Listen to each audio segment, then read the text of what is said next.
stuff will make a lot of sense, I guess. You guys can put the puzzle pieces together. You guys hear me all right? Okay, cool. So, I'm just going to give a brief history, and it's kind of me, but it's kind of other people too. It'll make more sense when I read it all. So there's a brief history of my mom and dad's past, just from what I know. My mom did not have a very good childhood. She was not treated well when she was a kid by male figures in her life, and she was also molested multiple times during childhood. Growing up, she got into the party life, drinking, smoking, gambling, etc. She had been married 3 times. My dad was her 3rd marriage. She had an affair with a man while her first husband was in the military, leaving my sister, who was born because of it, wondering why she was a darker complexion and had darker hair than the blue-eyed, blonde-haired man that was supposedly her dad. Eventually, Mom had told her, I think there was a time of unforgiveness, but they're on good terms again. Dad had an okay childhood. Most of his childhood working with Grandpa would take up his time. Grandpa wanted what he thought was best for his kids, but he could be controlling sometimes, and he had a lot of anger issues. Dad grew up thinking that Grandpa was wanting him to be what he was instead of what Dad wanted to be. Grandpa was into house building, house maintenance, and electrician type work, whereas Dad was into cars. Grandpa would downgrade Dad's ideas and dreams. Eventually, there was quite a bit of tension between them, but they are also on better terms now.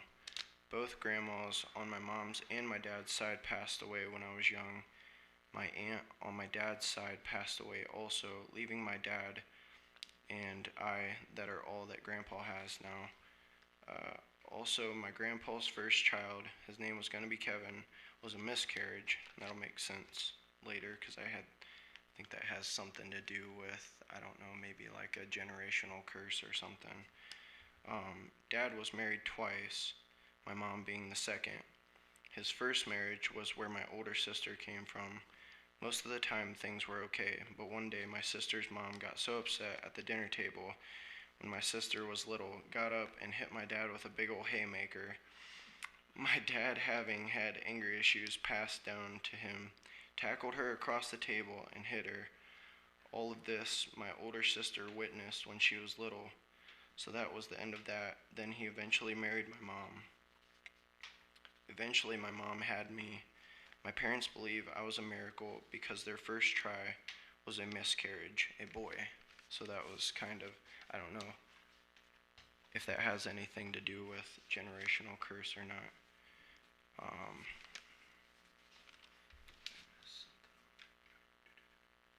Okay, so a big issue on my mom's side is addiction.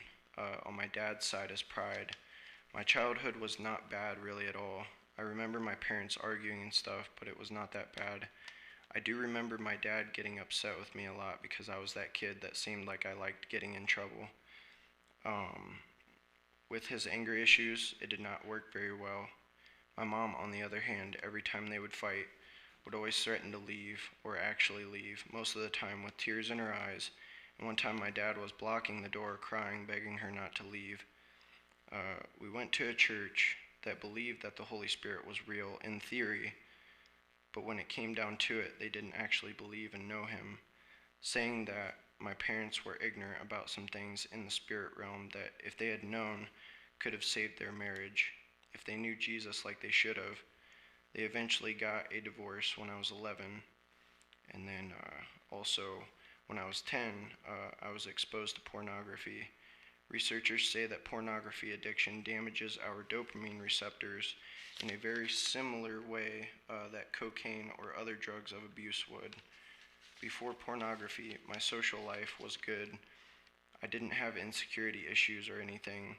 I didn't care if you did or didn't like me. I was going to be me. After pornography, I had insecurity issues, anxiety, and fear.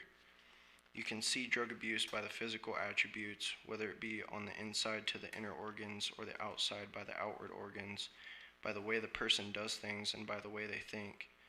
On the other hand, at least in the US, pornography is easily accessible, and unless you know the signs and symptoms, it's very hard to spot someone with pornography addiction. Although I'm not sure what it invited into my life spirit-wise, but also the spiritual things that were passed down through the family was asking for a spiritual disaster. Both my mom and dad were moving from place to place what seemed like all the time. I started doing crown shots when I was 12, and after graduating school and getting done with sports, which I played football, baseball, and ran track, got progressively into the party life. It started off as a few harmless drinks. Then I started wanting to get drunk every time. Then I was introduced to weed. My whole life I had been interested in music. My grandma on my dad's side played saxophone and piano, and I'm pretty sure there was musicians on my mom's side. On my dad's side, my great-grandma played the violin also. Anyway, when I was younger, I noticed in school one day there was one of my classmates playing guitar. The ladies really loved it.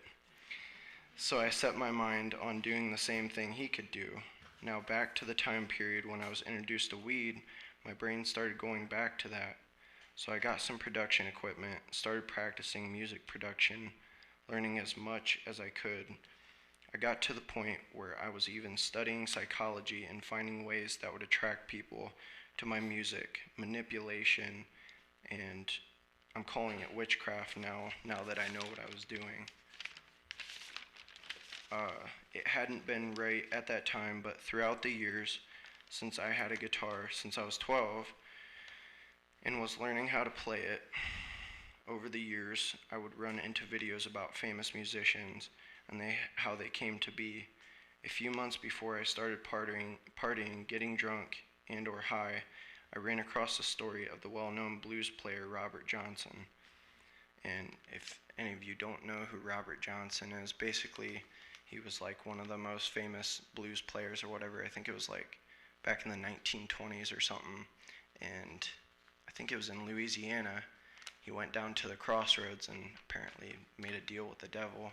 And after he came back, he was an excellent guitar player. I said, so my mindset was to sell out to Satan and become famous. I started to get into my own type of Satan worship, pentagrams, dead animal parts, candles, almost the whole 9 yards. I didn't do any like animal sacrifices or sacrifices of any type. I would have got into that.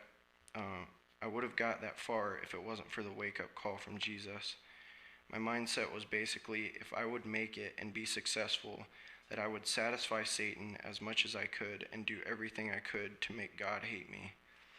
My thoughts would become even more perverse and wicked and evil than they already were, since I already had a wild imagination as early as I could remember. I did get noticed in the music world. I would have been noticed by more if I would have kept going with promoting my music. I didn't want to, though. I kept partying, just trying to get as messed up as I could. I eventually did the drug they called acid. It did not go well, and I continued smoking weed after that. Then eventually, after a reality check, turned my life to Jesus. And I have a couple pictures actually.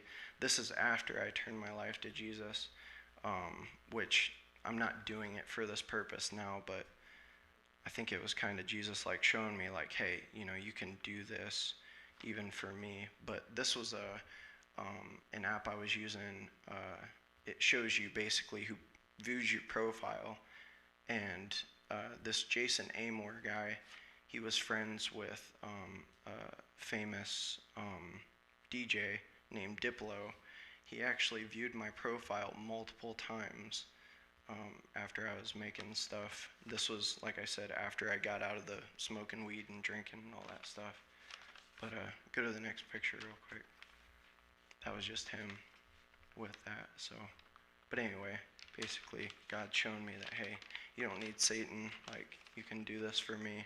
And so that's what I'm doing now. That's praising God with the music and stuff like that. So yeah, but anyway.